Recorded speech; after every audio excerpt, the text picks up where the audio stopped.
Hello world of YouTube and welcome to another episode of Viral's Movie Reviews, the show where I take a look at movies that you guys suggest, I go to the movies and see, or I feel like discussing.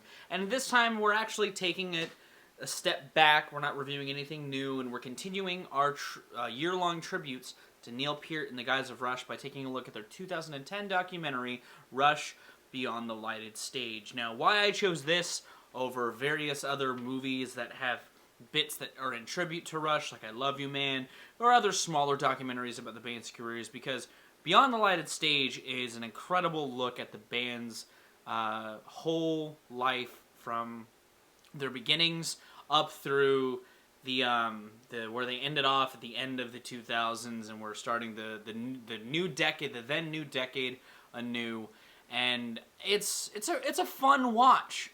There's a lot of cool bits and facts about the band, and I like a lot of the interviews that they chose, because the film itself has both interviews, archived interviews of the band members themselves throughout the years. It has interviews with the band themselves. It has interviews with people that have been important to their lives, like producers, DJs. It has interviews from famous musicians that were very influenced by Rush, and all of it is really well put together. Its pacing or its structure is pretty normal for a documentary. It starts in the beginning and ends in the end, but I love what's here. As a huge Rush fan, it has a lot of interesting information in it, and I like a lot of the celebrities they got interviews with. I almost wish that there were some celebrities that they had more interviews with. Like, I would love to hear Les Claypool wax on more about Rush, but he's in here for such a small portion of the film. And same with Trent Reznor, but obviously you know I love those two musicians. But I also really enjoy a lot of the insight this film gave into the band's growth and the chemistry that they had with each other. You know, I liked hearing the stories of how A Farewell to Kings came to be.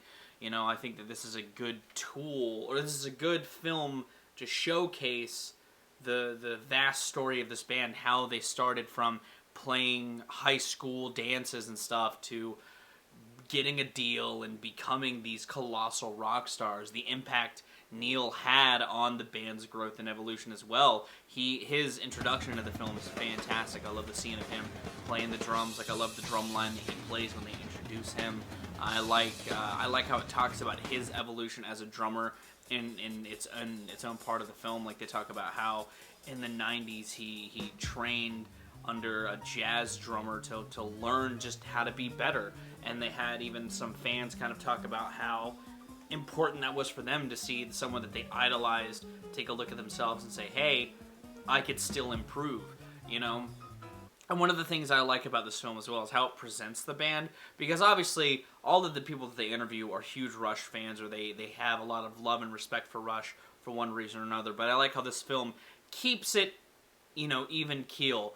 You know, while the band has a lot of fans and they're very diehard fans, they humanize the band. They keep it level. You know, they do a good job at presenting the band in a way that I feel like reflects who they really are, which I think is important for a documentary to do, especially one with a band of this caliber of intensity and fans.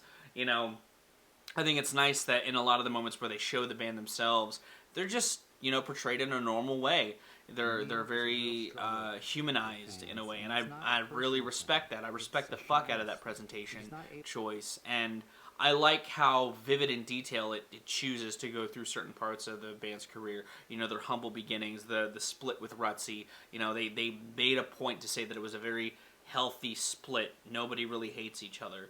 You know, I respect how they tackled the death of Neil's wife and daughter, and how he went through that. They had a whole section dedicated to his journey, his long motorcycle ride. Like, there's a lot of meat in this documentary, especially for given how long it is. There's a lot of shit that it talks about, and I think it's super informative. And I feel like if you are a fan, if you're a passive fan of Rush, I would still give this a watch. You know, I feel like diehards are going to get a lot out of it because we love Rush, but I feel like even passive fans or people that have an interest in this band may have a newfound love for them after watching this documentary, because they have an interesting story. You know, and it's interesting to see how they came to be how they are, and they have an interesting story as a band themselves, and I think that this tells that story very, very well. I feel like if you like music documentaries, if you like very straightforward music documentaries, you can't go wrong with this, because the band themselves are interesting, and they have a cool story at their hands. And yeah, those are basically my thoughts about it. I just wanted to talk about a documentary that I really love. There's not a whole lot of flash as far as the way that it's shot. You know, it's pretty straightforward, but it's worth your time. And again, it's very informative. I feel weird rating a documentary. I give it an 8. I think it's a really good documentary. 8 out of 10. Yeah, that's how I feel about it. It's informative. It gets the job done in a way that isn't boring. And that's that. Thank you so very much for watching. If you liked this video, be sure to give it a like. If you would like to see more of my music, gaming, and general nerdery content, be sure to subscribe. Special thanks to my patrons. If you would like to join their ranks, linked in the description is my Patreon. You get early access to content, exclusive content, and help drive the community. But either way, I've been Valrack. You guys have good days, lives, and situations, and I'll see you another day.